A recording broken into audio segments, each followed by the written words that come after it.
Hey tennis fans, I'm Grace Carter and this is Tennis Now presented by Tennis Express. Tennis Express, order today and it ships today. Controversy swirled around Serena Williams just before the US Open began. 26th ranked Serena was bumped up 9 spots in the US Open seedings to number 17.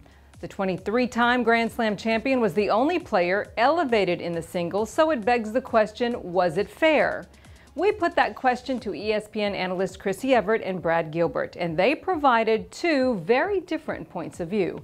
Serena won her 6th U.S. Open title in 2014, equaling Evert's Open-era record. Chrissie says 17 is a fair seeding because Serena's hard-court season hasn't been good. That included a 6-1, 6-0 thrashing to Joanna Konta in San Jose, the worst loss, by the way, of Serena's career. She says, I think we can say that she was unsuccessful in the hard-court lead-up, so for them to seed her 17, I think that's pretty fair. Well, Brad Gilbert disagrees, and he offered a decidedly different perspective. Brad says that the Open dropped the ball, should have seeded Serena in the top 8, because she is a 6-time former champion who was the clear world #1 when she took maternity leave. Brad blasted the WTA's maternity policy as an absolute joke, and said if the tour had had protected rankings for players returning from maternity leave, this would not be an issue in the first place. He says he blames the WTA. They should be embarrassed. He says injuries are different from somebody coming off of maternity leave. He thinks Serena should have come back after her absence with a protected ranking of #1. The winning ugly author also told us that Serena should have been seeded #5. Brad believes that top players would favor Serena as a top 8 seed because it ensures they wouldn't face her early, and argues the WTA has to change this rule about maternity leave.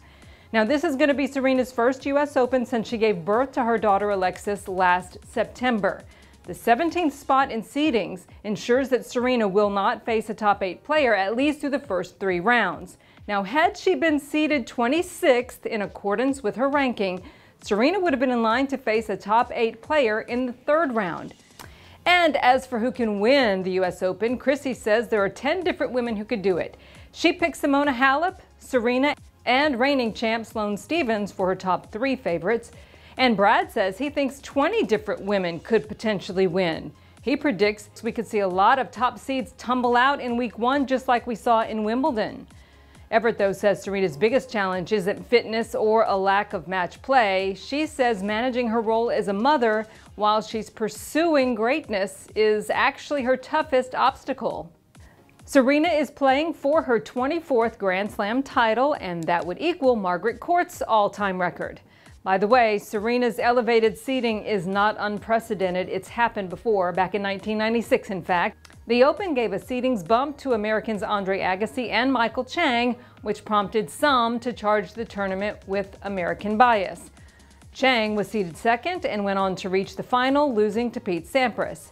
The 8th-ranked Agassi was seeded 6th in 1996, weeks after he won the gold medal at the Atlanta Olympic Games. So we would like to hear from you on this issue now. Is Serena's seeding fair, or do you think it's unfair? And while we're at it, do you think Serena's going to win her 24th major in New York? Let us know what you think, everybody, and we'll see you next time.